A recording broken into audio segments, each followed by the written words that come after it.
Salut tout le monde, c'est Ginji, on se retrouve pour un JDR un peu spécial puisque je vais parler pour mes joueurs spécifiquement. Donc en fait c'est 13 commandements, voilà, ils savent que bon, le lien avec le chiffre 13 et moi c'est assez particulier, donc du coup il y a ces 13 commandements de ma table et je me suis dit que ça serait bien de vous en faire profiter puisque ce sont pas des règles qui sont forcément dans l'évidence. On est plutôt dans des choses qui sont assez subtiles pour la plupart, donc je préférais en faire part ici. Donc on va déjà commencer par le premier. Sois fidèle à la trinité des bons joueurs. Donc qu'est-ce que ça veut dire la trinité des bons joueurs? En fait pour moi un bon joueur il a trois qualités trinitaires. En gros le premier c'est la présence. Donc c'est-à-dire assiduité, ponctualité, tout ça. Donc la présence à la table en général et surtout au bon moment. Ensuite, c'est l'acquisition des informations, c'est-à-dire comprendre l'univers qu'on va jouer et essayer d'assimiler les informations pour pouvoir s'épanouir ensuite. Et pour finir, le dernier, c'est finalement apporter sa plus-value, c'est-à-dire ce qu'on ne te demande pas, mais qui est appréciable d'avoir humainement parlant. Alors pour moi, un bon joueur doit avoir au moins 2 sur 3. En avoir un seul, c'est clairement pas suffisant, vous vous en doutez.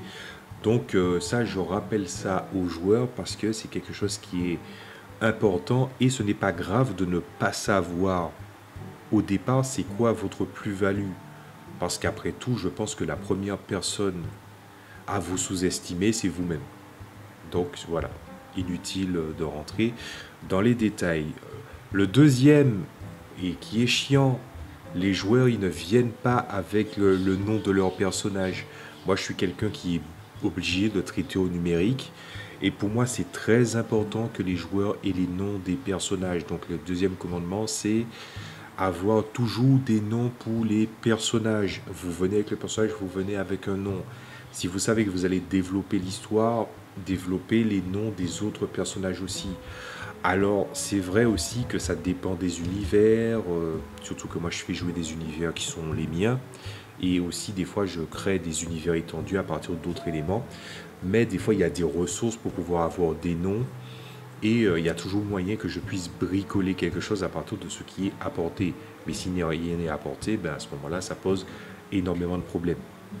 Pour pouvoir classifier un truc, surtout si c'est sous forme de fichier, vaut mieux avoir un nom plutôt que de dire fiche de ceci, alors que bon, ça veut dire que je jouais probablement beaucoup de fiches, puisque je joue à beaucoup de jeux, donc toujours avoir des noms pour les personnages. Je pense que ça c'est très important pour les autres maîtres de jeu aussi, vous vous en doutez bien. Ensuite, 3. La démocratie à la majorité n'existe pas dans le jeu de rôle. Un truc que je vais devoir expliciter par la suite dans d'autres vidéos qui vont venir. Mais pour moi, la démocratie à la majorité, ça n'existe pas dans le jeu de rôle. On essaie de l'appliquer, mais le jeu de rôle, c'est quoi? C'est un jeu de société, c'est un jeu social, et aussi un jeu qui est, malgré quelques règles, avec plusieurs interprétations. Il y a des bons choix, il y a des mauvais choix, et c'est difficile de les savoir, mais le truc c'est de l'assumer. Mais pour avoir observé ça, et là je demande aux vétérans ce qu'ils en pensent, mais au fur et à mesure du temps que j'ai joué, là ça va faire 10 ans que je joue, je me suis rendu compte que dans le jeu de rôle, il y a toujours cette partie où en fait au début, les gens essaient de décider de qu'est-ce qu'ils vont faire ensemble, puis après on finit face à un mur qui vous empêche en fait de savoir exactement dans quelle direction aller. À ce moment-là, normalement, au tout début, quand les gens débutent dans le jeu de rôle, ce qui a été le cas de pas mal de personnes à ma table, il y en a qui veulent faire à leur guise, il y en a qui veulent attendre les autres, et il y en a d'autres qui veulent en fait qu'on vote directement. Sauf que ces choix qui sont quand même un peu, on va dire, limités, posent énormément de soucis, surtout quand on passe à la case du vote. Donc chacun a ses avantages et ses inconvénients, mais je pense que le vote est la pire chose qui soit. Il y a aussi ce mythe autour du fait que quand vous êtes à une scène, dans la première partie du scène A, et qu'il y a le point B qui est la réflexion des joueurs, les gens croient que le point C, qui sera la suite de la scène, ça va poser un énorme problème que la partie B s'élargisse. Pour moi, le rythme de la tablée n'est pas une unité de temps, mais plutôt de pertinence du temps utilisé. C'est pour ça que, par exemple, ça m'est arrivé que les joueurs discutent pendant 40 minutes autour d'un sujet et qu'on remboîte sur la partie en n'ayant pas oublié qu'est-ce qu'on était en train de faire avant. Voilà. Et plus le temps passait, puisque ça c'est la règle, ça c'est ce qui a été imposé au final, mais le parcours qui s'était fait avant, c'est que les gens votaient pour des décisions, et puis il y a toujours des gens qui étaient contre, et ça devenait une guerre d'usure, donc les gens étaient en train de souffler. Puis ensuite, quand la mauvaise chose arrivait, parce que la minorité n'a pas été prise, parce que c'était une discussion à la majorité, ils disaient « Ah oui, mais je le savais ». Donc il y a toujours une espèce de coordination à essayer de créer, et c'est pour ça que je dis souvent à mes joueurs, c'est seulement lorsqu'il s'agit en fait de voter pour des jeux de rôle que là il y aura une notion de vote, mais une notion de vote avec une technique bien précise. On va faire une petite parenthèse là-dessus. Mais ce qu'il faut savoir, c'est que moi je dis souvent à mes joueurs, mettez-vous d'accord sur une décision. Et pour conclure avec ça, je dirais que s'il y a bien quelque chose de pire que la mort d'un personnage dans le jeu de rôle, c'est la sensation de défaite ou d'avoir pris de mauvaises décisions dans le jeu de rôle, avec les éléments qui ont été apportés. Donc voilà. Alors pour moi, c'est quoi ma méthode du coup pour voter dans le jeu de rôle? Donc j'ai énormément de jeux de rôle que je crée, énormément de jeux de rôle que je fais jouer, et énormément de systèmes amateurs que je faisais pendant une époque. Sauf que il y a des moments où mon JDR principal et mon JDR secondaire, donc le premier et le deuxième, ce qui se passait, c'est que je n'avais pas le temps de jouer, je devais surtout peaufiner des éléments. Et jouer me forçait à ajouter des éléments dans le désordre qui n'étaient pas censés être dans le livre de base. Donc ce qui se passait, c'est que j'utilisais une méthode qui fonctionnait bien, c'est-à-dire les gens peuvent voter 5 fois, des fois même 6 fois. Le premier vote compte pour 6 points, le deuxième compte pour 5 points, et en descendant et en descendant. Tous les joueurs font ça, et une fois qu'on arrive au résultat et qu'on mélange tous les résultats, on voit le jeu qui converge en fait vers le choix final. Comme ça, en fait, ça empêche les personnes qui se disent « Oui, mais j'ai envie de jouer ça, machin ». Ceux qui ont envie de se plier à un vote le feraient. Et c'est déjà arrivé, évidemment, que ça ne se passe pas comme prévu parce que quelqu'un avait envie de faire autre chose ailleurs. Et on revient à la trinité des vrais joueurs. Le joueur doit aussi, dans sa présence, aussi entendre manifester son opinion, mais aussi apprendre à accepter les décisions qui sont prises ensemble. Donc là, on n'est pas dans la trinité des joueurs, on est dans une autre trinité, c'est-à-dire la trinité de la bienséance autour de la table. J'expliciterai ça une autre fois. Donc ensuite, tu es sûr peut dire tu es sûr plus autre chose. Donc ça, c'est un truc qui n'est pas évident pour les gens qui viennent de débuter dans le jeu de rôle. Quand on te demande si tu es sûr, surtout un maître de jeu, ça veut souvent dire est-ce que tu es sûr, c'est-à-dire est-ce que tu confirmes. Mais il y a aussi des cas, bien des cas, surtout si tu ne connais pas le jeu, que on te dit tu es sûr, et ça veut dire tu es sûr plus autre chose.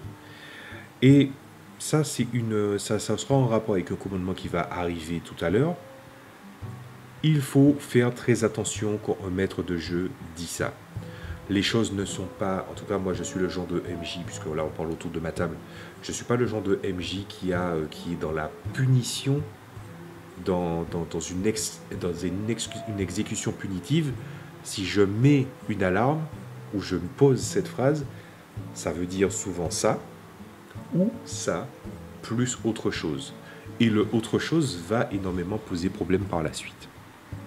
Donc, c'est très très important. Commandement numéro 5, le pitch est supérieur au background. Alors ça, c'est un commandement qui est récent, quand je l'ai établi.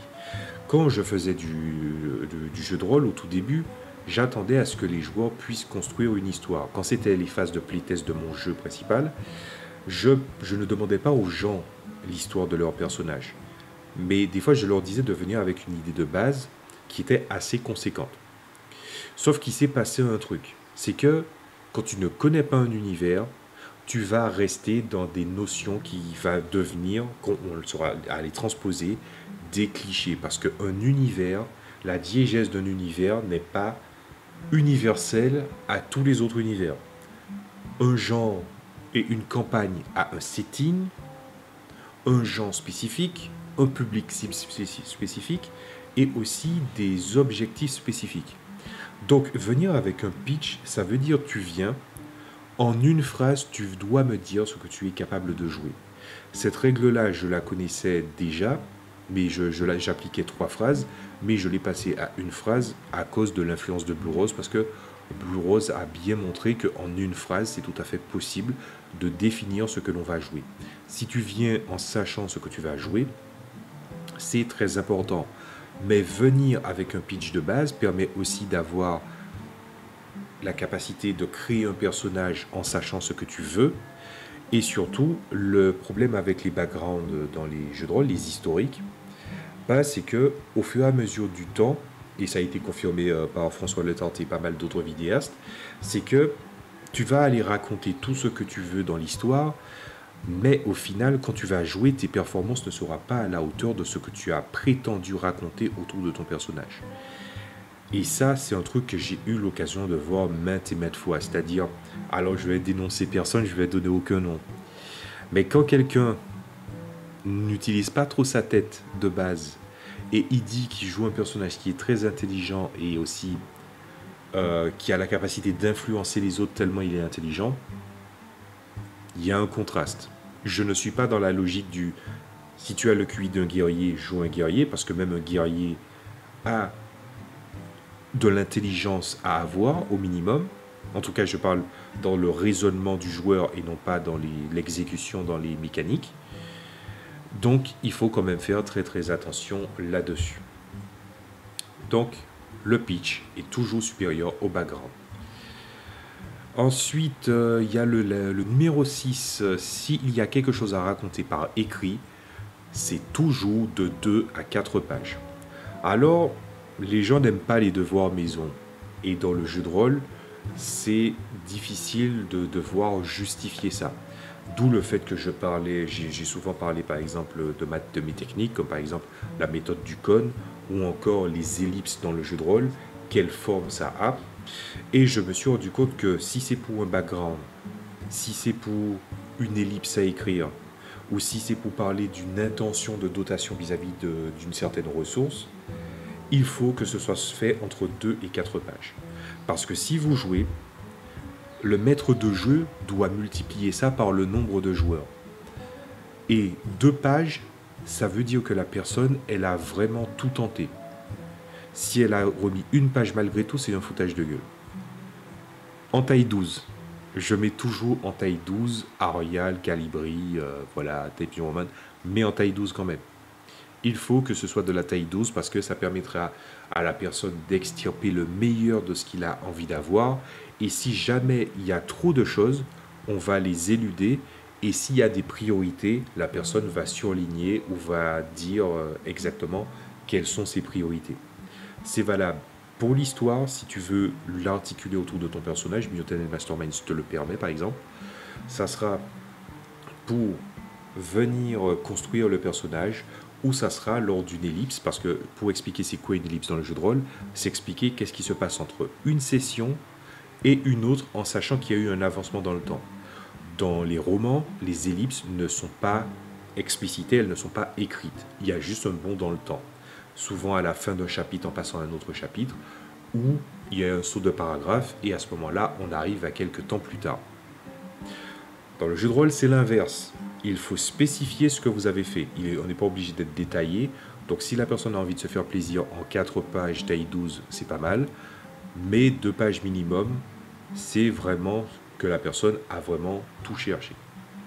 Ça arrive de moins en moins souvent puisque j'ai moins de joueurs, voilà. Mais voilà ma règle concernant les éléments. Ensuite, commandement numéro 7, il n'y a aucun bon résultat dans la pression. Alors ça, c'est un truc que j'ai vu chez presque quasiment tous mes joueurs à un moment donné. Il y avait une ellipse, il y avait un bond dans le temps, il y avait le fait que on arrivait à un nouveau chapitre de leur vie, avec de nouveaux gains, de nouveaux atouts, de nouveaux intérêts. Et aussi une énorme quantité de choses à traiter, sauf que déjà il y a un écart entre les deux sessions, et en plus de ça, les joueurs étaient les propriétaires de leurs fiches, c'est-à-dire que moi je ne gardais pas les fiches. Il y a des MJ qui te disent, moi je veux garder toutes les fiches. En numérique, c'est pas possible parce que si la fiche n'est pas actualisée, il risque d'y avoir des problèmes. Donc, à ce moment-là, il y avait des ellipses ou des choses à traiter. Mais le truc, c'est que ils te disaient qu'ils étaient convaincus, pour la plupart, ils étaient convaincus qu'ils sauraient quoi écrire. Ils ont fait leur truc. Il y a peu de choses. Alors là, il y a plein d'histoires là-dessus. Ils arrivent avec leur truc, mais le truc, c'est qu'ils sont arrivés dans la précipitation. C'est pas lisible, il y a énormément de coquilles, c'est pas plaisant pour le maître de jeu de le lire. La personne elle-même n'a pas ramené grand-chose. Elle se dit non mais c'est bon, je pense que ça va. Et quand je traite ça devant tout le monde, parce que je dois traiter la transparence, pour moi c'est une valeur très importante en tant que maître de jeu, ils sont là. Ouais mais j'ai envie d'ajouter ça. Non, je suis désolé. T'as pas le droit de demander ça. On t'a laissé le temps et c'était à toi de l'exécuter. Tu étais parti du principe que tu savais tout. Ah ben maintenant tu arrives aux conséquences. Et surtout quand les démarches, les choses qu'ils demandaient, parce que tout n'était pas donné, il fallait aussi qu'ils fassent des jets. Quand les jets étaient réussis et que les gens réussissaient bien, ils avaient plus de bagages. Et le truc, c'est que comme il y a des mesures de temps, évidemment, vous êtes vraisemblable vis-à-vis du temps. Donc plus vous avez d'éléments, mieux c'est. Donc ça permet en fait de catalyser toutes les possibilités des joueurs, d'évacuer ce qu'il y a en trop ou ce qui est secondaire, et comme ça, les gens vont arriver à l'extrémité de leurs résultats. C'est pour ça qu'il n'y a aucun bon résultat dans la pression. Je ne vois pas comment un joueur qui, dans les sessions, ont tendance à faire des choses inconsidérées, ou à ne pas connaître toutes les mécaniques, ou à ne pas briller par leur capacité d'adaptation, d'exploration, d'évolution et même d'expression de son personnage, puisse le faire en off à l'écrit. Il y a des gens qui sont plus doués à l'écrit qu'à l'oral. C'est mon cas. Mais je sais déjà de quoi je vais parler à l'oral. Et je sais aussi qu'il y aura des coquilles. Je fais des fautes, je fais beaucoup de fautes. Et je sais aussi que je vais devoir reformuler les choses de façon à ce qu'elles soient compréhensibles. Sauf que les joueurs n'ont pas cette démarche-là. Parce que les joueurs sont souvent dans la démarche de « on arrive » et le but du maître de jeu, c'est de vous divertir. Faux, nul, zéro. Commandement numéro 8. Les univers sont des joueurs au même titre que tous ceux autour de la table. C'est pas censé être, ce n'est pas tellement un commandement, mais je l'ai mis dans les commandements parce que c'est une théorie qui est maintenant avérée au vu de mon expérience. L'univers de jeu est un joueur à part entière. Il a son mot à dire. Quand il y a un bullshit, il dit bullshit. Et vu ma façon d'interpréter le jeu de rôle, certains de mes joueurs pourront le témoigner, quand l'univers dit non et toi tu dis oui, l'univers met la misère à qui tu as donné le bonus jusqu'à ce que ça se corrige. À ce point-là. Donc du coup, j'ai décidé d'ajouter cette notion parce que réfléchissez bien. Qu'est-ce que l'univers? C'est pas une question large pour faire le gamin là, mais qu'est-ce que l'univers dans le jeu de rôle? C'est pas les règles, c'est pas le livre de jeu de rôle, c'est la campagne, les intentions du maître de jeu, les intentions de l'auteur, les intentions des joueurs, l'application du contrat social, et aussi des volontés, des désirs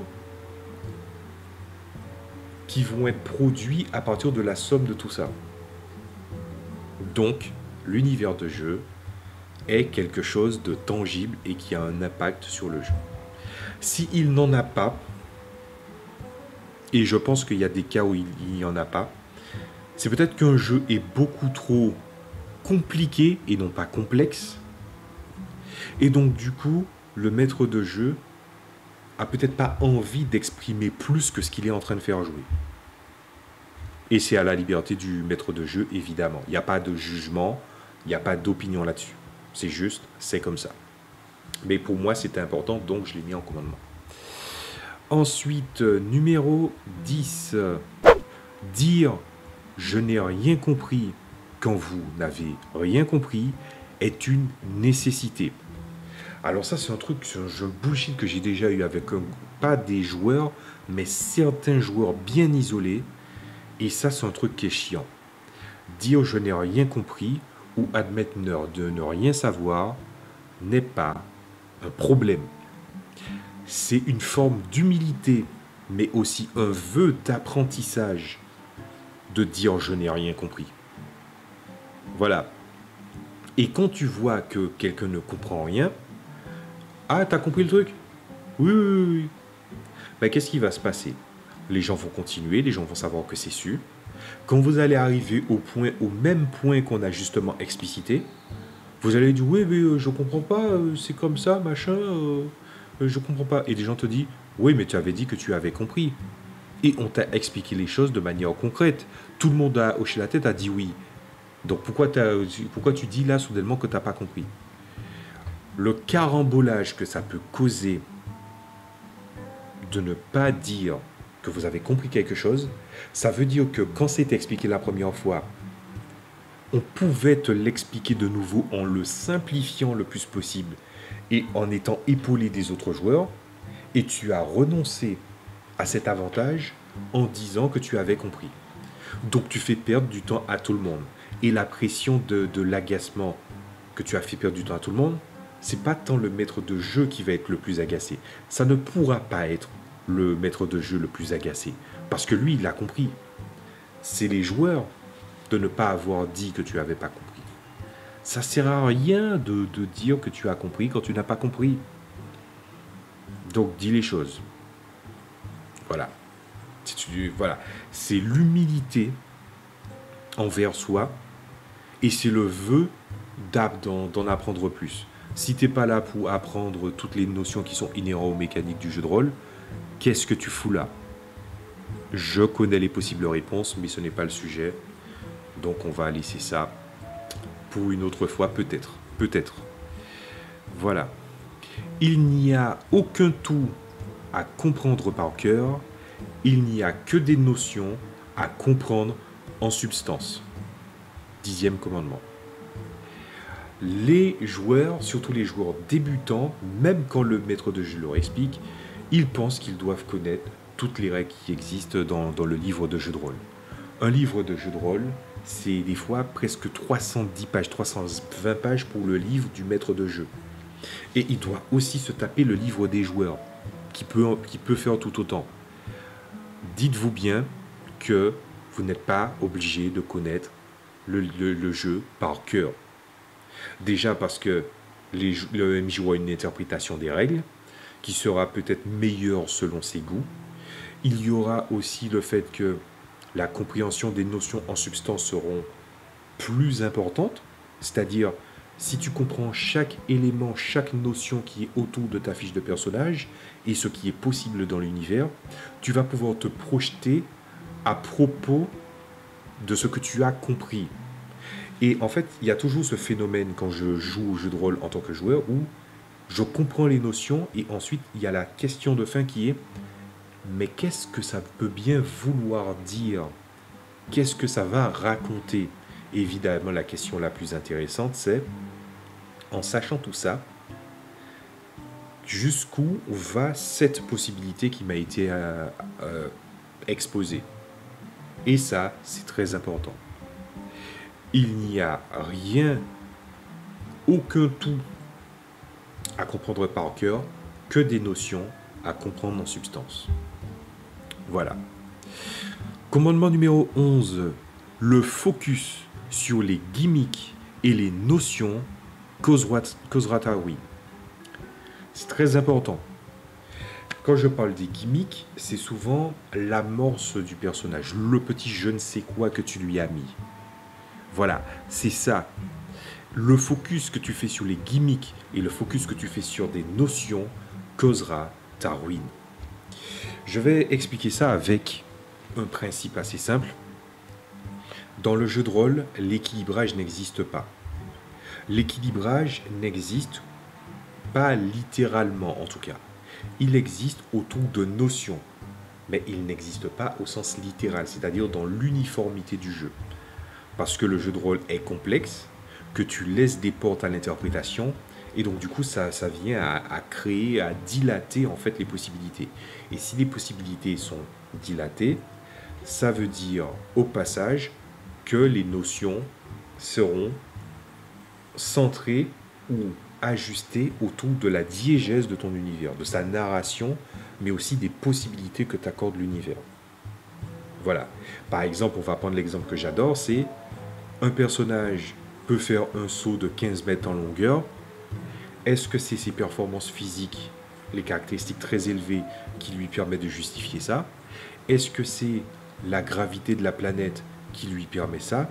Ou est-ce que c'est un super pouvoir ou une technique qui lui permet de faire ça? C'est des notions. Faire un focus sur une gimmick, un je ne sais quoi dans ton personnage, et rester focalisé sur que ce soit exprimé, ou encore sur les notions, ça va causer ta ruine. Parce qu'un personnage et un univers est un peu plus que des gimmicks, un peu plus que son genre, un peu plus que ses notions.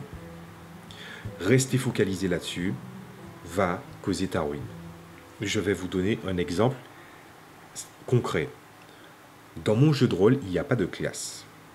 Mais tu peux avoir des archétypes, c'est-à-dire que ça n'a aucun impact mécanique, les mécaniques restent les mêmes. C'est juste que le livre de règles te dit, si tu veux jouer un truc qui ressemble à ça, voici ce qu'il faut faire.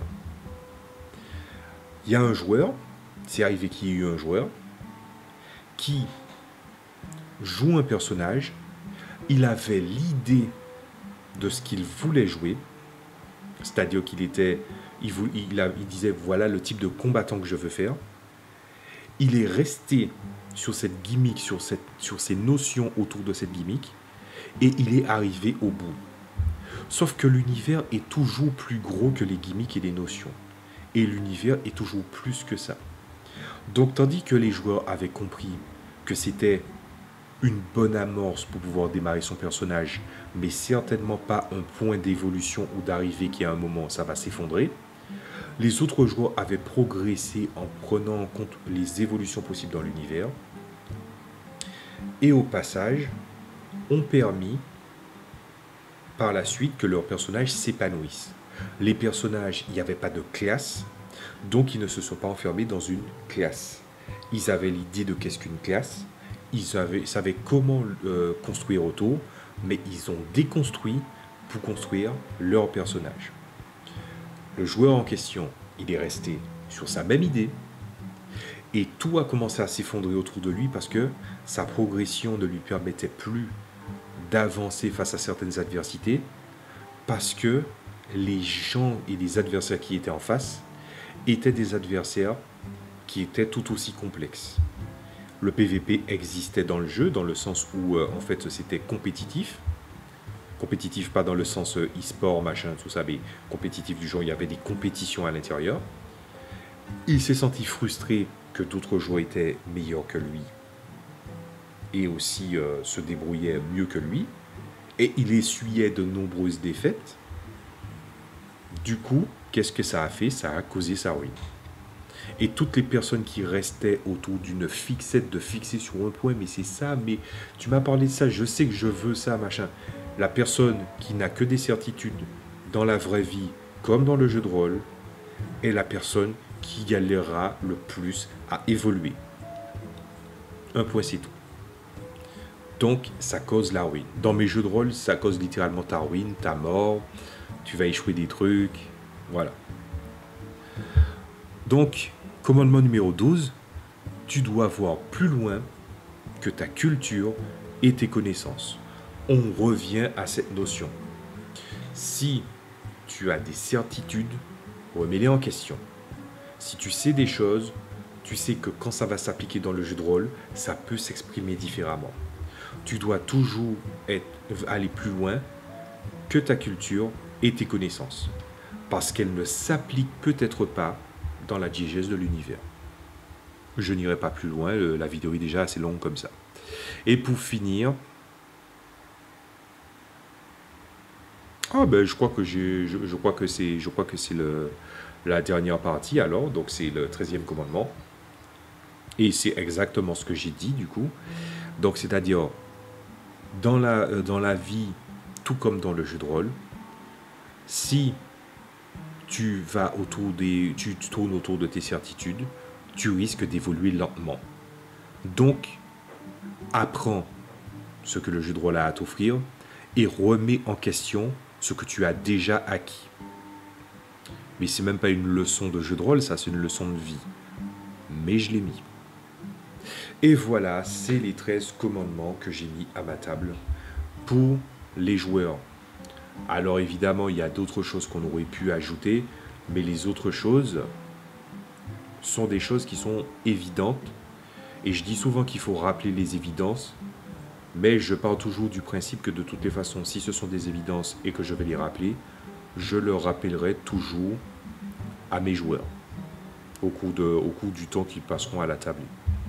Donc du coup, j'ai pas pris la peine de mettre certains éléments en exergue. Voilà, donc n'hésitez pas à me dire qu'est-ce que vous pensez de cette liste de commandements pour pouvoir guider les joueurs. Mais moi, c'est toujours appuyé autour de mon expérience de jeu et des différents types de jeux. C'est une conclusion à laquelle je suis arrivé récemment. Je me permets d'élargir un petit peu le temps là. C'est une conclusion à laquelle je suis arrivé, c'est que j'ai joué à beaucoup de jeux différents, mais les types de jeux les plus joués, on pourrait par exemple parler des Open Game License, je ne les consomme que depuis récemment. Donc entre les jeux qui avaient leur propre expérience et qui sont assez anciens et que je possède dans ma ludothèque, et de l'autre côté les jeux que moi-même je crée, mais je les ai créés avec des intentions très modernes et aussi avec d'autres procédés, d'autres façons de faire, il n'y a pas de... Je pense qu'il y a des gens qui oseront dire qu'il n'y a pas de classicisme dans le jeu de rôle, mais je pense qu'il y en a. Elle se fait juste par la consommation et par ce qui a été bien, ce qui a été accepté, ce qui a été rejeté, ce qui est encore en cours de construction d'ailleurs. Et donc que mes réflexions vont des fois plus loin que ce qu'ont l'habitude de consommer les joueurs de jeux de rôle. Mais c'est justement pour ça que j'avais envie de faire cette vidéo sur les commandements, c'est parce que je sais très bien que mes jeux de rôle ne sont pas comme les Open Game License ou les Warhammer ou ce genre de choses-là. C'est-à-dire des idées, des façons de faire qui sont déjà travaillées, entretenues et qui se sont même modernisées. Parce que les intentions en tant qu'auteur, mais aussi les expériences que j'avais envie de faire vivre, sortaient un peu de la norme dans les directions que je prenais. Pour me rendre compte au final que finalement c'est ma façon de voir le jeu de rôle qui est peut-être différente de ceux qui ont l'habitude de pratiquer des jeux de rôle du commerce. Mais je pense aussi que la sagesse peut se retrouver dans des éléments qui sont très étrangers à sa pratique. D'où le fait que je m'intéresse énormément aux jeux de rôle du commerce maintenant. Je vous dis à très bientôt pour d'autres vidéos. À la prochaine fois. Salut à tous.